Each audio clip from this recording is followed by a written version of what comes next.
All right, gentlemen, we have been waiting for the weeks here. And yeah, I'll come over here. If we can.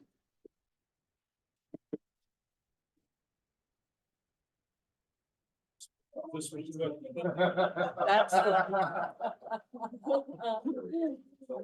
Thank you. We'll do exactly which piece of paper I was looking for. And yes, thank you. That'll make it easier on the, that's great. Alrighty.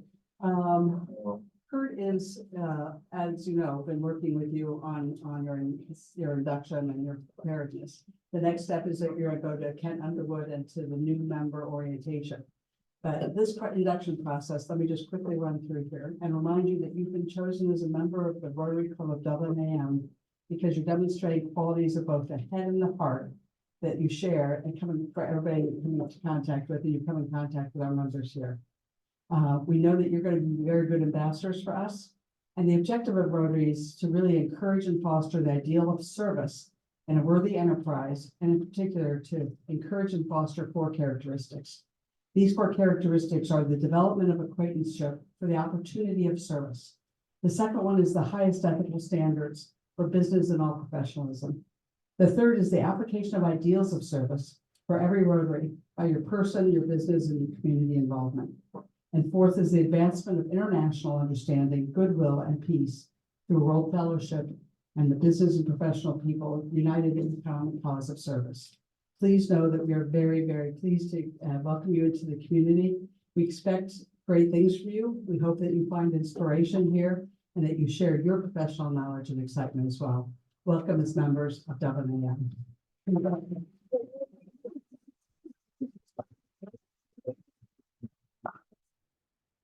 So super excited to induct 3 new members into Dublin AM Rotary today. We've been fortunate. Thank you for all the guests that are here today also. But would love to introduce Ed Eden, Sean Becker, and Greg Tops. I'll have each one of them introduce themselves and maybe give a quick info on why they're excited to join Rotary. Good morning. This is Ed. Like I am proud and privileged to be in this group. Like being in US and like recently I became a citizen and it gave me a lot. So now it's time giving back to the community where I live and where I feel safe and like one of the best communities here in Ohio, living in Dublin. So I'm looking forward to doing lots of good projects and super excited about it.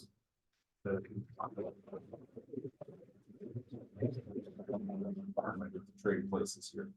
Let's just Good morning, Sean Becker. I'm with Dublin Food Pantry and met Ingrid a while back as a guest of Barb Anderson's, and I'm here to represent not only Dublin Food Pantry, but also I've been involved in Rotaries in Columbus and around the area as a guest and interacting in various ways through the years. So, you know, the timing was right to actually join a club. So appreciate this opportunity and look forward to sharing some of my experience in nonprofit development and leadership with the group, and any other ways that I can contribute will be very, very exciting and should be fun. So thank you. Thank you, Sean. Greg Tops. I initially came here as a guest of Ingrid's after a conversation with her and my boss as an opportunity to increase our company's awareness in the community. And after coming to these meetings, a good friend of mine once told me that you are best when you have a great network of people around you, both professionally and personally. And you know, after coming to these meetings, I'm really, really excited to be here to give back to the community and to be surrounded by such wonderful people. Thank you, Greg. Thank you. So with that, again, thank you to the sponsors, Ingrid, Barb Anderson, Trevor Donaldson was for Ed. So again, thank you. If anybody else is interested in joining Rotary, anybody in your networks, please let us know. We're glad to increase that, but again, we're super excited to introduce Greg, Sean, and Ed. Welcome to Dublin A. Thank you. Thank you. And you'll notice that you have a little red sticker on your badge. There's a long tradition there that Kent will tell you about. Thank you very much, folks. My last announcement is just, go ahead. Kurt and I are going to take a look, our member survey about leaping ahead. The end of the month was the end of our survey. So our leap ahead survey is now officially concluded. But Kurt and I will be working on that and tying it back into Jean Oliver, Peter, and their year as president, Jean's year as president, to make sure that we have your input and feedback all the way through what's going to be on the programs, the speakers, and the agendas for the next several years to come. So thank you for the time taken for the survey. Last announcement is just that we have an April conference at the district level, and I budgeted for a number of us, 5 of us, to go ahead and go to the conference. So if you're interested in Rotary District Conference, you'll be seeing an email from Aaron about that today, and I have a flyer about it on my table here. So welcome questions about that. Let me bring up, with no further ado, our Sergeant at Arms, and Peter. You'll get the welcome as usual.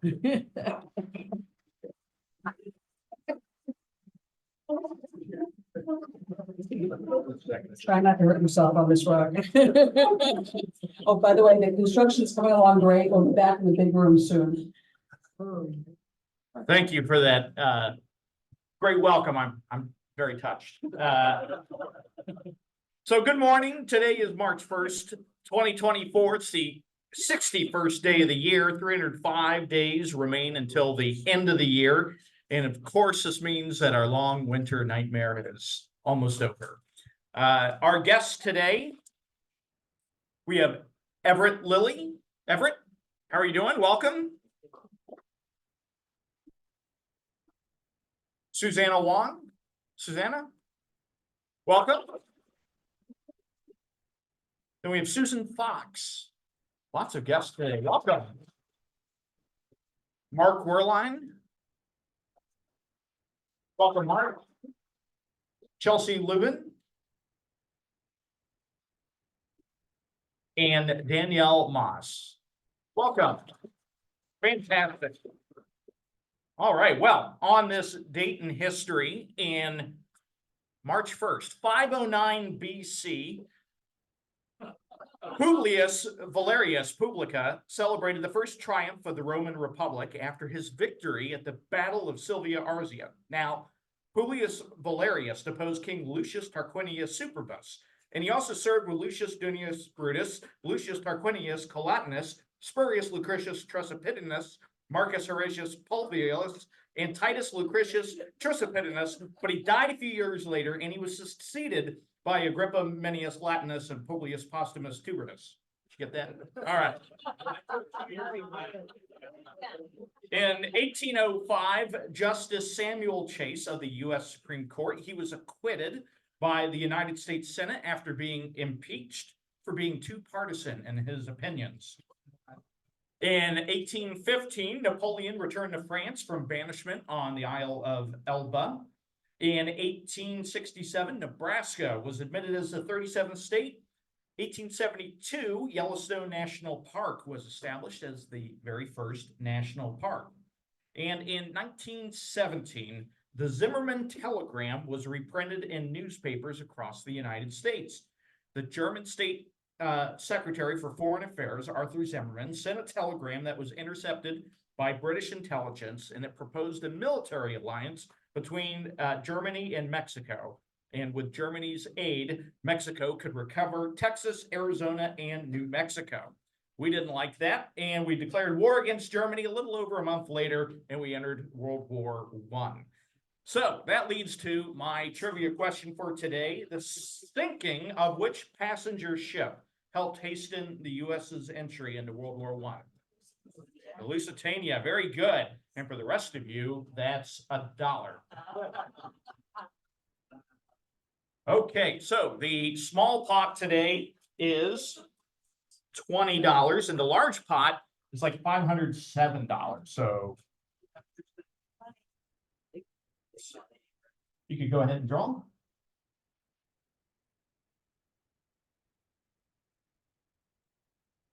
155-322, 155-322. Yay. All right, which one would you like? I think small. Small, okay. There you go. Or I'll get it to you. Okay, and second drawing. 155-288. 155-288. Okay, we'll do the drawing just in a minute. And thank you very much, everybody. Have a wonderful day and a great weekend.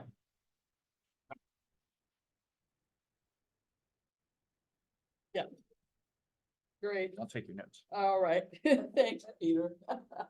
Well, Kirsten, the good news is I think some of the guests are here to hear you. So we'll get right to our speaker. Let me just mention a few things. Kirsten, actually, we had a great time welcoming her this morning. She has just a large role within the regional planning and strategic operations. So having a planning director come and talk to us about the economic environment and what you're seeing is so very important.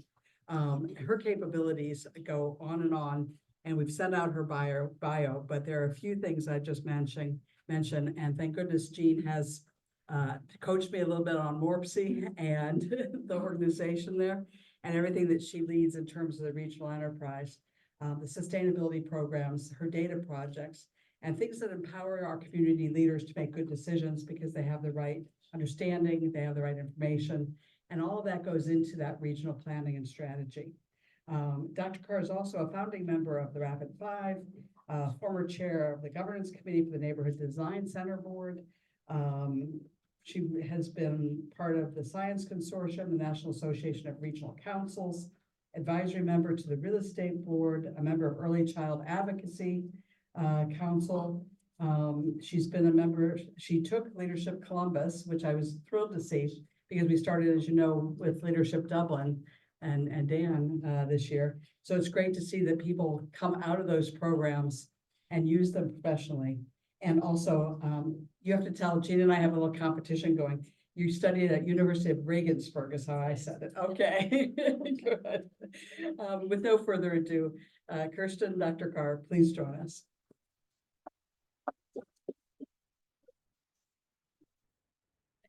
Yeah, thank you so much for the a warm welcome here. And yes, I originally am from Germany. You'll notice that in my accent here and there. I grew up there. I didn't move here until I was 27. But I have been here now for a long time and have enjoyed it a lot. And it was wonderful to have some German dialogue today as well. So thank you so much for having me here this morning. I'm Kerstin Carr. I'm the Chief Regional Strategy Officer for the Mid-Ohio Regional Planning Commission. And for those of you who are not familiar with MORPC, as we call it, we are the Regional Council for Local Governments here in Central Ohio. This is the 15-county area that you see on the map that we represent. And we have nearly 90 local governments as our members. Those are our cities, our villages, our counties, and our townships. And we support them in their long-range planning and making sure that we have a prosperous and sustainable future moving forward.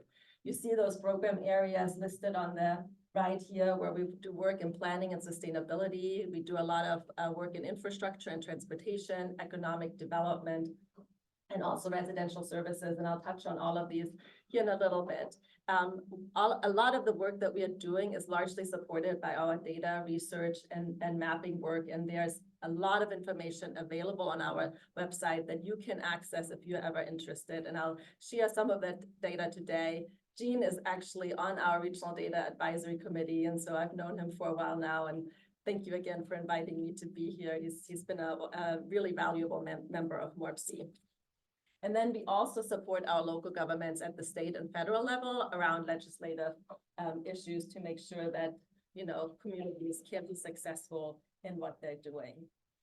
We do a lot of this work against the backdrop of a steadily growing region. We're currently a region of 2.4 million people. We're expecting to be a region of 3.1 million people by 2050. That's about a 30% increase across population, across households, and across jobs. Now, growth can sometimes feel really intimidating. So that's why I wanted to bring up this chart, because growth is not new to Central Ohio. We've been growing significantly for decades now, and we are continuing to grow. The good thing here is that our growth has been pretty steady and manageable. So when we compare ourselves to cities and regions like Austin or others that have very fast-paced growth and have a hard time catching up with this, we have the opportunity to be thoughtful and really preparing for that growth as well.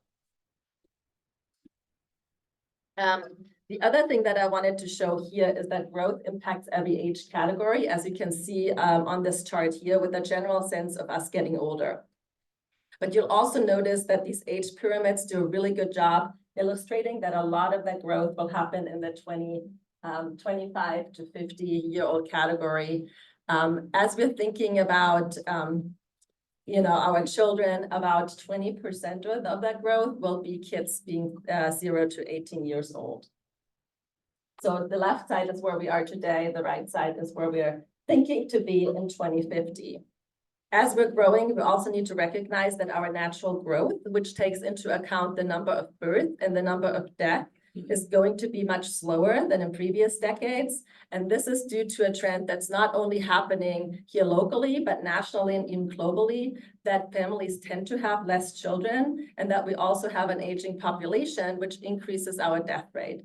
The death rate is illustrated here on the gray line, and obviously was exaggerated during the pandemic, unfortunately, but we still expect it to be higher than typically.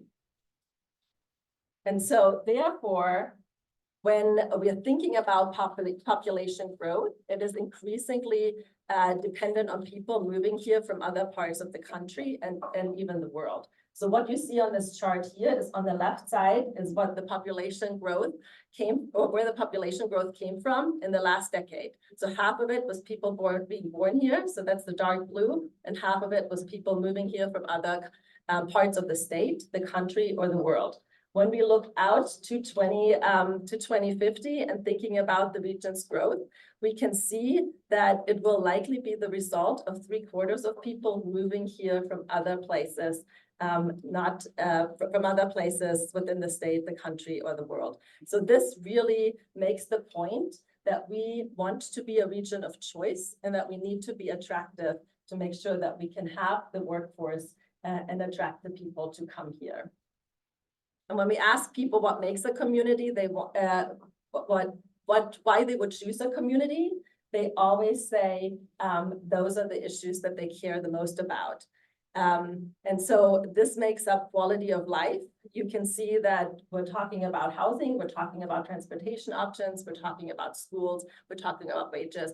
All of those things are not surprising to you because I'm sure those are the things that are really important for you as well.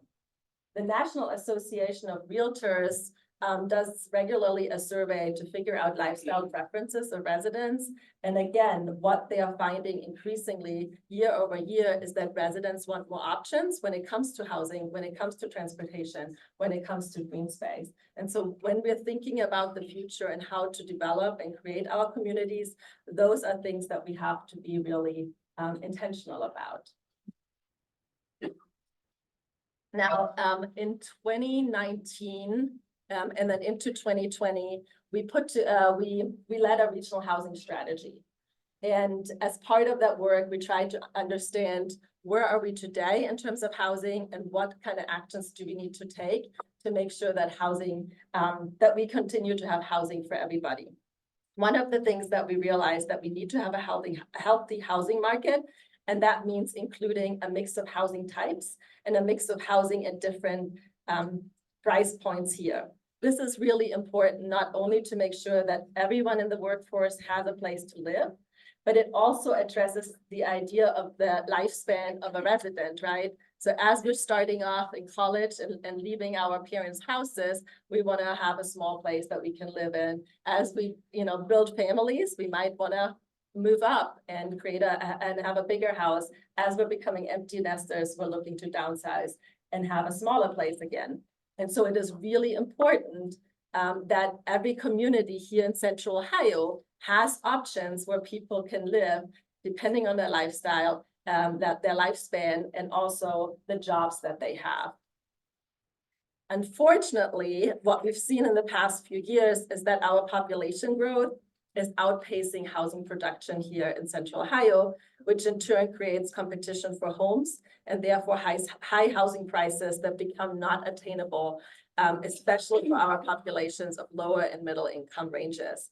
And so the other concern we are facing is that our housing prices are rising faster than income. So this is the green line that you see on that chart here, which makes it even more difficult for low and medium low income earners to find places to live, especially in your work. Now, those are actually data points for the Dublin School District. So this is not Dublin proper. When you're looking at this, this is the largest school district. I also asked our data team when they put this together as why the income line is dipping. And so again, because it is Dublin School District, it includes also apartment buildings outside of Dublin proper, but it might also reflect baby boomers starting to retire and living on fixed income and just in general younger population groups coming in. And I want to pause here too. If there's anything that I'm talking about, I'll try to leave time at the end for some questions, but if any of the slides create some questions for you, please don't hesitate to ask me in between either.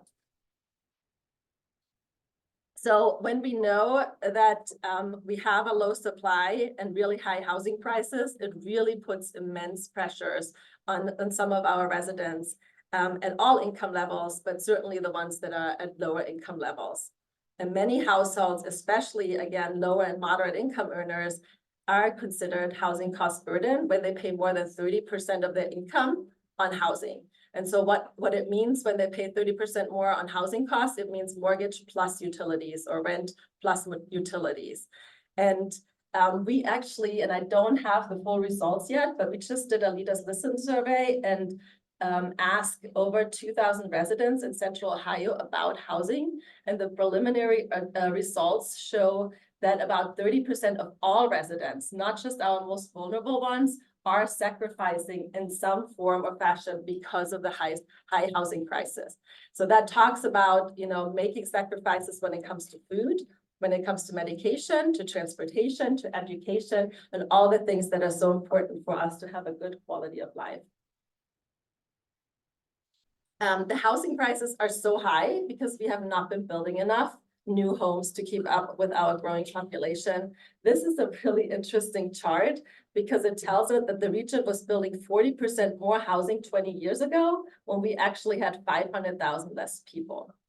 And then when you look on the top right, you see how Columbus compares to our peer regions, and we're really trailing far behind our peers, including Austin, Nashville, and even our next door neighbor, Indianapolis. And so our partners at the Building Industry Association, or BIA, they always say that a home is where a job goes at night.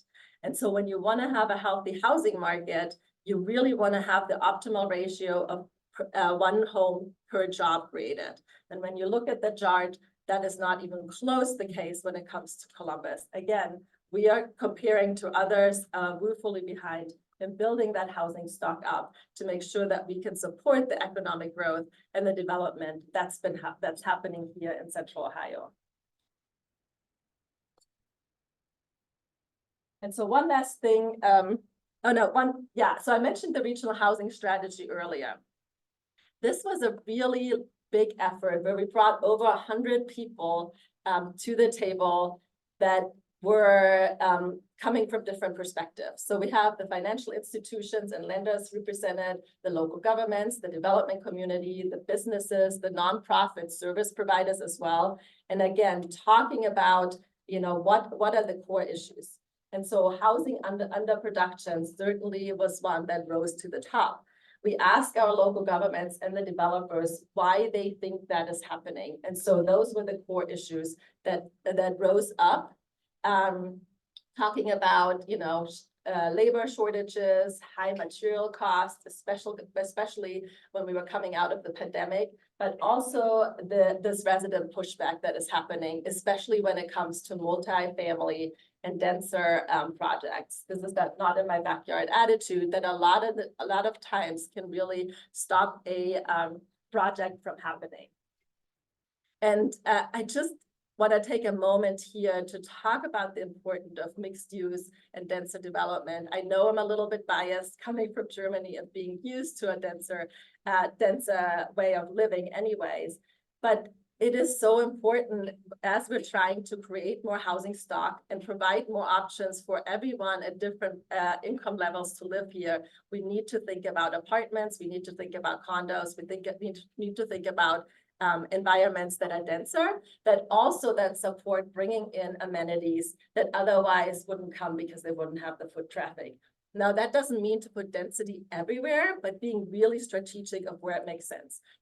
Like every community has places that are either an eyesore, that are underutilized, that are vacant, and that are prime for that redevelopment. Bridge Street District is an excellent example for that kind of dense development and the success it has shown here in the region. And a lot of other communities are looking at Bridge Street as an example, because not only were you creating multiple units of housing, but you were also able to bring in that income base with retail and restaurant that is so reliant on that foot traffic, and you were strategic of connecting it back to the core of the old downtown. The one thing that's missing with Bridge Street Park, as you guys know, is the affordability index. So a lot of the people that actually work and service Bridge Street are not able to live there right now. And so how do we think about mixed income communities in a more intentional way? And so one last thing I want to mention here is our residential services department that actually provides free weatherization and home repair services to our most vulnerable residents. This is an incredible way to stabilize low-income neighborhoods and make sure that people can stay in their homes, because they can get free furnaces, free roof repairs, insulation, reduce their energy costs, and make it not only cheaper, but also safer for them to live in. So if you know of anybody who might be eligible for this service, please let us know. We're always looking for people. We're getting a lot of requests in the winter because people are feeling it so strongly when their furnace isn't working and they are freezing in their homes, but not as much in the summer, where they also could use it when you think about air conditioning and heat. All right, that was a lot on housing, and I'm going to transition here quickly to a few other big initiatives that really are critical to make a great place and ensure this high quality of life that we've been talking about. So we have to be intentional when we're planning for things. For housing, we also have to be intentional to plan for more and better access to parks and green space, for better and safer connections and transportation options to jobs, services, and amenities, and generally improving public health and access to opportunities to neighborhoods that have long been ignored and don't really have that access to some of these incredible places that we take for granted and enjoy so much. And earlier, I showed you an earlier chart a chart earlier by the National Association of Realtors that talked about what are the things that are really important for them as they're choosing neighborhoods. You saw that green spaces was one of them. Universally, if you ask any community and the residents within it, they all want more parks, they want more trails. This is something that I think is unified across Central Ohio. So at MORPC, we have what's called the Central Ohio Greenways Board, or COG board, that looks at expanding regional trails in Central Ohio. In 2018, they adopted a vision to add more than 500 miles of regional trails to our already existing 230-mile regional trail network. So in blue, the lines are the trails that already exist today. In green, they are the ones that are proposed. You see that is only for 8 counties. We are now this year expanding it to the entire 15-county footprint, largely because the counties felt left out. The rural counties are coming to us and saying, this is really important for us as well. We want to be part of it.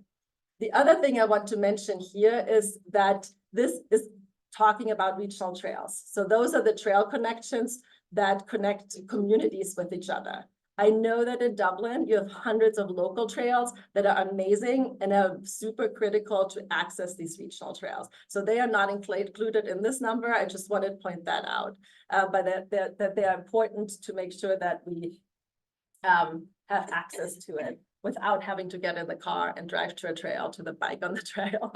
There was one other point I wanted to make here. Maybe it'll come back to me here in a little bit. So MORPC is also re-engaging with Central Ohio Blueways. There are more than 100 miles of water to paddle along our big rivers within Franklin and Delaware and Union and Pickaway counties. And so we are working with partners to create and provide residents and visitors with information on where they can safely get into the water and out of the water and bring their kayaks and paddle and fish. We have a map already available that's a little outdated, and so we're working on updating it and also getting official statewide designation for this as well. Again, I know Dublin's already taking advantage of it. You already have an access point here, but how cool would it be to take the Scioto all the way downtown by kayak? And then have an opportunity to get back up, because that's the hardest part if you're using your own kayak. You're like stuck there. So we're working on all of that as well. And then you mentioned that I'm on the board for Rapid 5. Are many of you familiar with Rapid 5? Have you guys been following the news there or anything? No? Okay. So Rapid 5 was an initiative between the Urban Land Institute of Columbus and MORPC in 2021. And we asked 5 design firms to take one river corridor each, talk about the big Darby, the Scioto, the Olentangy, and so forth, and reimagine those river corridors by activating the green space around it and also thinking about environmental protection. And these design firms blew us away with the ideas that they came up with of how these river corridors could be reimagined. And so what you see on the slide are just some examples from each of the river corridors of what could be done there, from adding more recreation to adding more access to these places, to honoring the history of it, to preservation, and also using it for education. The end goal is essentially to create the largest interconnected park system in the country by connecting the green spaces along these river corridors with each other and then also out to the neighborhoods. It was just this week announced that Luke Messinger, who was the executive director for Dawes Arboretum, is now going to be the CEO for Rapid 5 and leading that initiative to not only become a land trust, but also figure out how to build out those visions. It's really, really exciting. And then one last thing, staying with greenways and water, the Ohio EPA has commissioned a comprehensive water study for Central Ohio. We have a lot of population pressures coming our way, a lot of economic pressures. That means we need water. And so they are taking a look at water supply and water demand now and in the future. So looking at groundwater, surface water, aquifers, where's the water today? Where is it going to be in the future? Where's development pressures expected?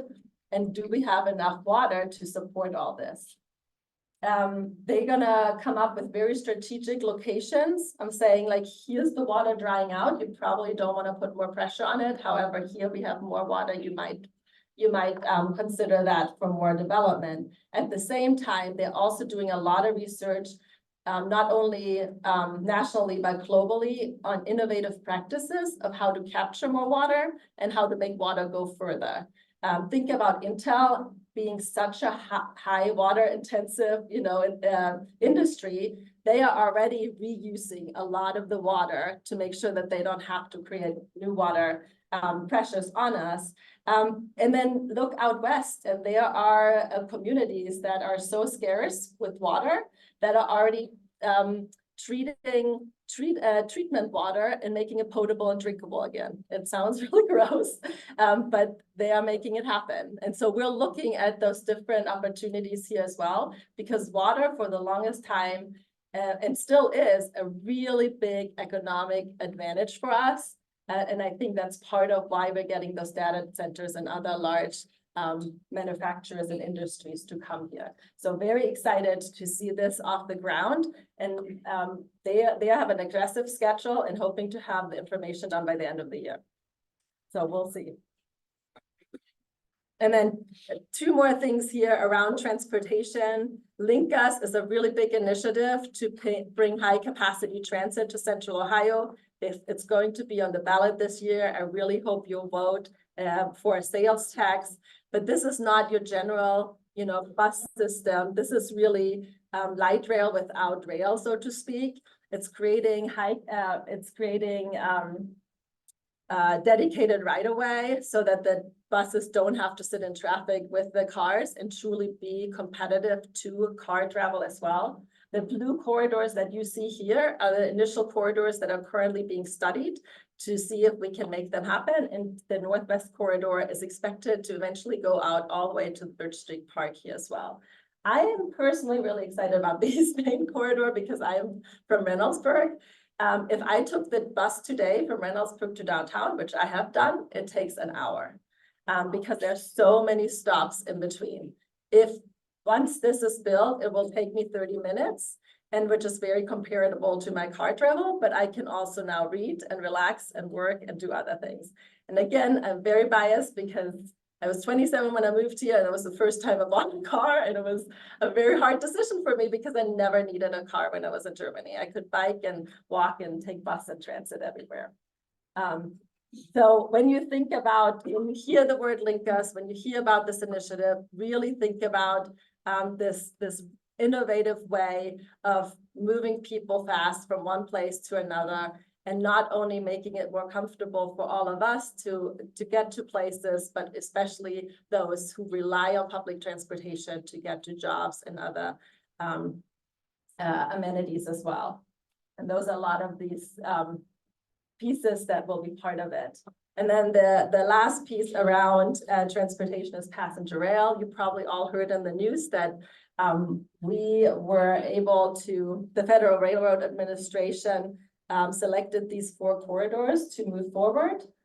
So you see the 3C and D, which is Cincinnati, Dayton, Columbus to Cleveland as one of the main corridors through the state, and then the one that's going from Chicago all the way to Pittsburgh. We had a delegation going out to Florida actually last week to look at Amtrak as well as Brightline and different rail service providers. And everyone came back really excited to see this happen. They are estimating that by 2030, we might have a rail line going already, which in my mind is really fast, moving from planning to implementation, but would be very exciting to see. And so I know I shared a lot of information with you. That's a lot to digest. I truly believe that we are at the cusp of transformation with all of these big initiatives going on, from Rapid 5 to Greenways to housing to Link Us to passenger rail. It's a really exciting time. And we want to be intentional about it. We want to be strategic and thoughtful and make sure that we're doing it right. And luckily, we have the opportunity to grow. But as we grow, let's grow better. And so thank you so much for the opportunity to speak to you today, and I'm happy to answer any question or have a healthy discussion now as well. Yes. You mentioned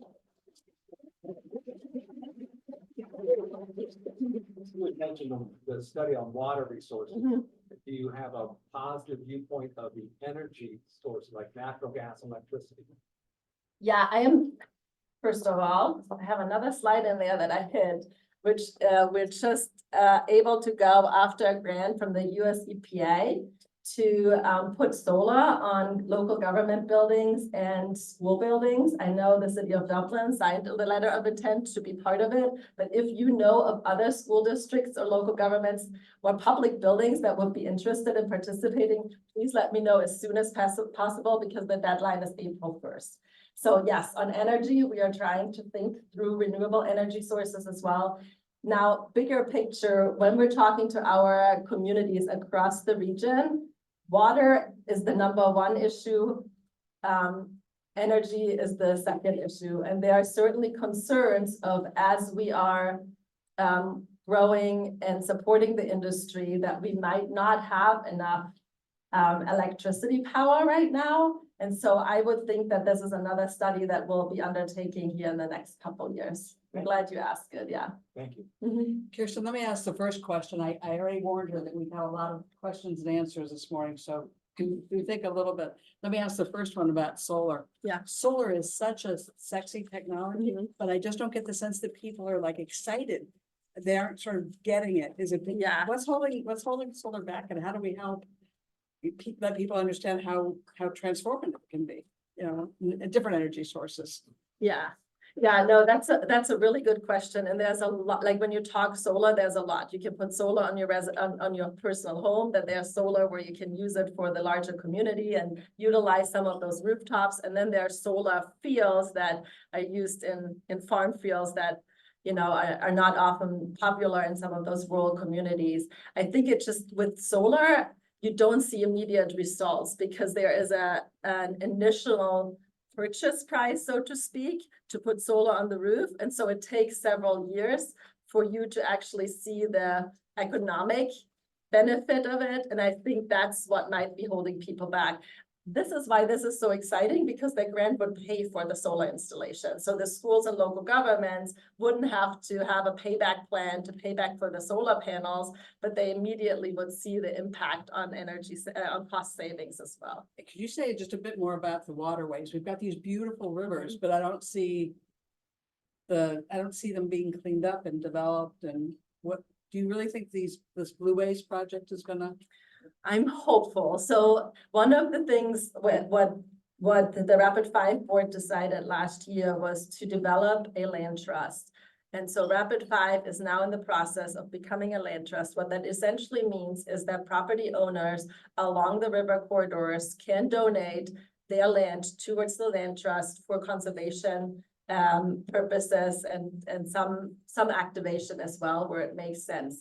And it's a huge tax write-off for property owners. So it's a win-win for both the property owner as well as the region for getting access to these places and conserve them in perpetuity to not be built on with whatever is being decided. Now, we might use some of the parcels to connect the trails and to make sure that the trail connection is there. We might use some of them to build some really nice park spaces, but a lot of it is envisioned to truly be for conservation, to support water runoff that typically makes our water dirtier, if that makes sense. Interesting. I'm sure there's a million other questions. Do you have to rely on land donations, or can you use eminent domain for so like trails? Yeah, I mean, there's some eminent domain. We haven't talked about that as all. We could certainly also purchase it if we could find the funding for it. When we announced that we were becoming a land trust, we were actually surprised how many landowners have already contacted us and said that they would be interested in it because it's such an incredible way to give back to the community, but also leave a legacy. And again, it's really very lucrative tax write-off as well. That makes sense. I have a question. It seems like all your, excuse me, transportation issues, everything's coming downtown. Yes. Got a lot of competing people out here like Dublin, Yeah. New Albany, everybody else. Your forecast of your future growth would be 700,000 plus people coming in here. Are you looking at them working downtown? Are you working the suburbs? Where are you going? And are you planning any types of transportation within those?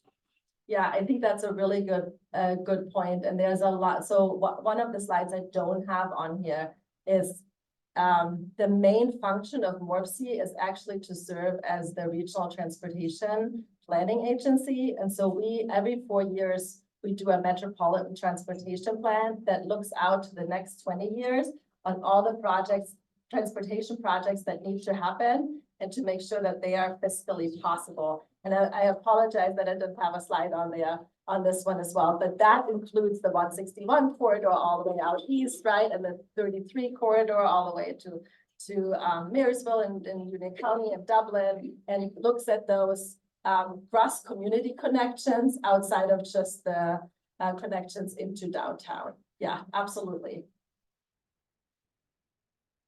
Okay, time for a few more. Sean? One of your slides, about housing, limited gap in financing for housing. Can you explain that a little bit? There? Yeah, so this I think it's especially relevant when we talk about affordable housing, but what the development community has told us that because materials are so high, land costs are so high right now, in order to rent or sell their product at the end at a more affordable price, they would need some support in making that happen. And so that's some of the gap financing, as well as initially, one of the things I didn't talk about is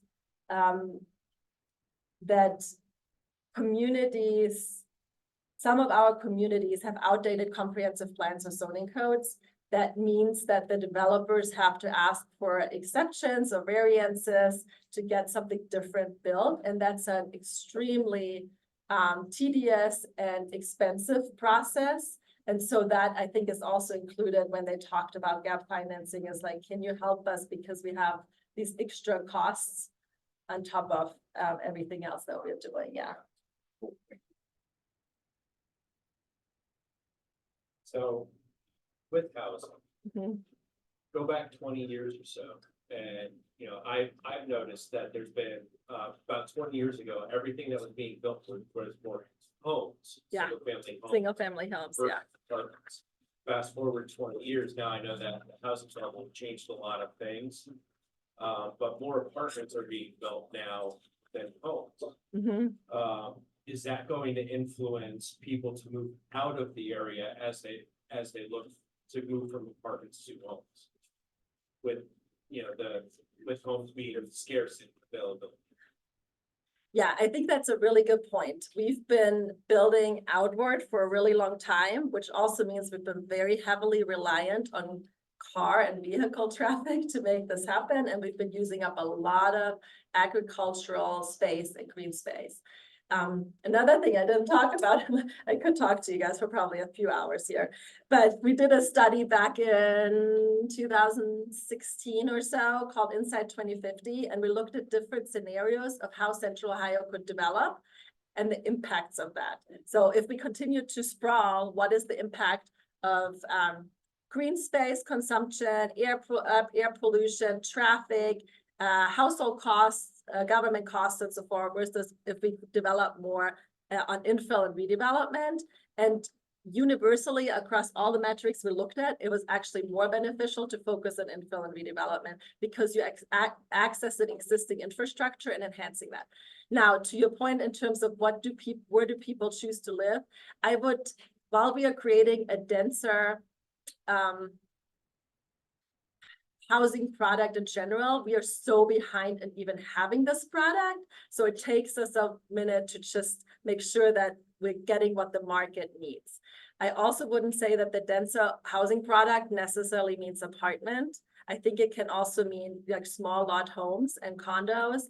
And there's a lot of people that are younger that are especially looking for this. But I would also say when you look at Bridge Street District, there's a lot of baby boomers who are living there and moved there because they were trying to downsize. I think it's going to be an equilibrium in some way where people at least now have options how they want to live and where they want to live, versus saying the only product that's available for you is out here. I think the real answer to that is kids are gonna live at home, so mom and dad. All right, last question. Well, there seemed to be a growing gap between income and Yes. affordability of housing. Is there anything being done on the low end of the scale for more affordable housing? Yeah, there are incredible nonprofit housing developers out there that like Homeport and the CMHA. There's also a great, and I don't remember the name of it, but Bob Weiler is involved in an initiative that is creating low-income housing right now as well within the city of Columbus. I also know that the city of Columbus is actively thinking about how to support affordable housing. They have millions of dollars set aside to support that.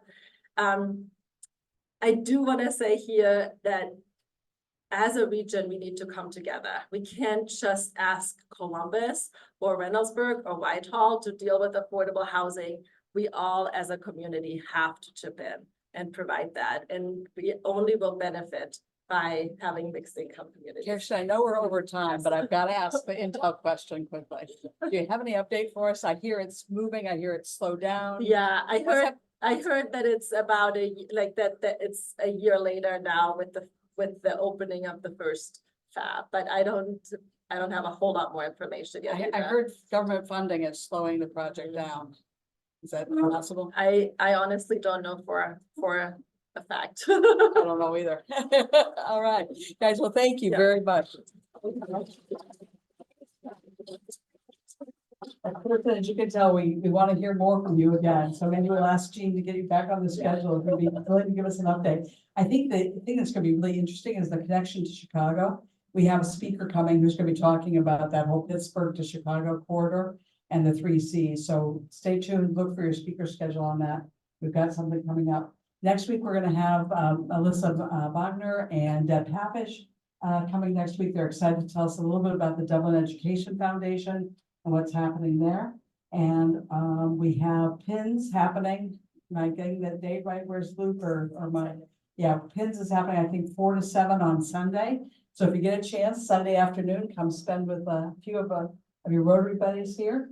And our quote of the week is intellectual property is a key aspect for economic development. With that, have a great week. Thank you.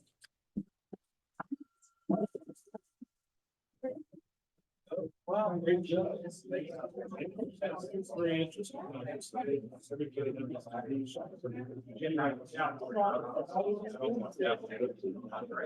Yeah.